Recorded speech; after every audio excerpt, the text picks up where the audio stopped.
Being a whistleblower in South Africa can be deadly. In fact, former Eskom employee Dorothy Mmushi says she's been living in fear since reporting allegations of criminality at the utility. She uncovered criminal syndicates stealing billions from Eskom and reported the misconduct. Since then, she says she's been receiving death threats. She speaks to us live right now via Zoom.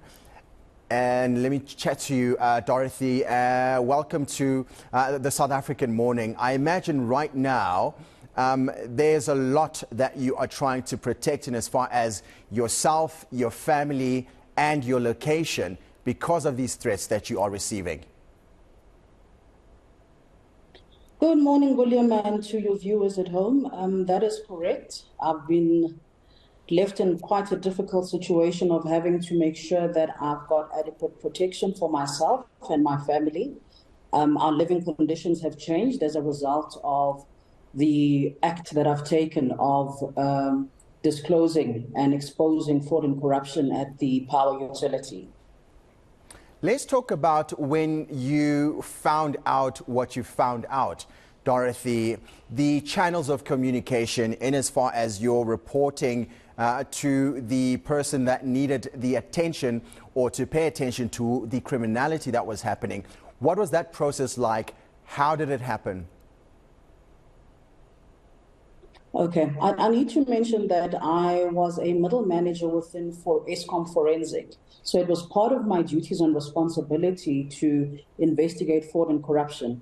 And in doing so, I then uncovered these syndicates.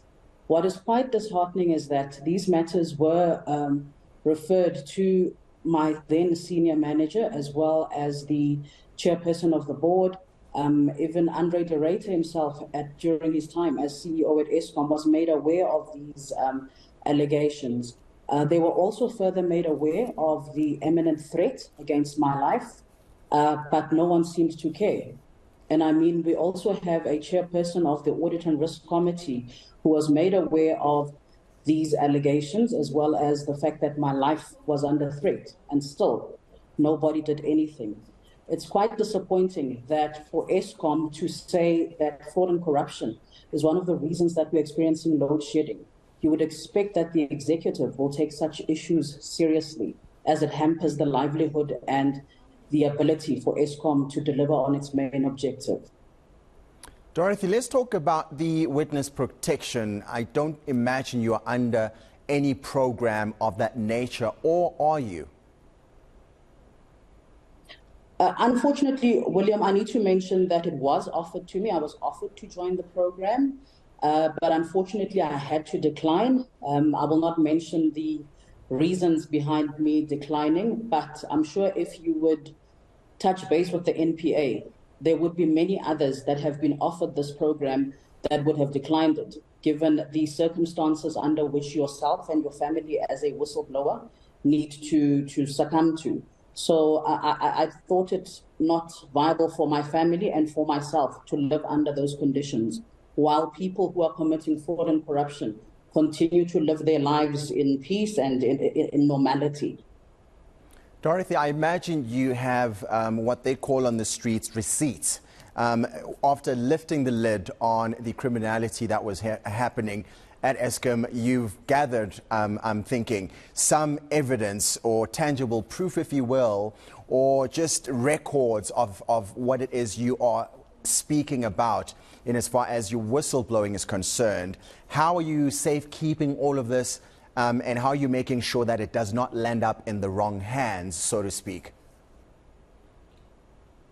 Yes, William, the intention is not to put this information in the hands of people who ought not to have it. I have handed over some of this information to the relevant law enforcement authorities, such as the SIU, such as the DPCI, which is commonly known as the Hawks. So they are sitting with this information. And as well as with regards to the threats that have been made to me. The issue regarding the hitman has been referred to the relevant law enforcement authorities. But the sad thing is the individual who's allegedly involved in the hit against me, which is in actual fact my boss, my former boss at Eskom, he still enjoys the liberty of not being under investigation. And for me, sitting here now, I also feel that Eskom is protecting this individual because in the past there has been countless grievances against this particular senior manager with regards to victimization of the forensic staff. The forensic staff have even laid countless grievances against him for corruption, for victimization, for forcing forensic staff to change recommendations in forensic reports.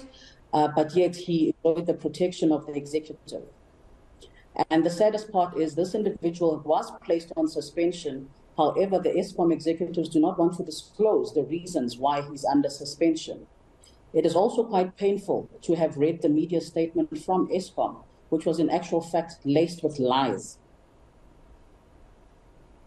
Of course, Dorothy, we would have to open the right of reply to the power utility. But I'd like to thank you for making time this morning. Just as my parting shot, what are you hoping happens from now moving forward?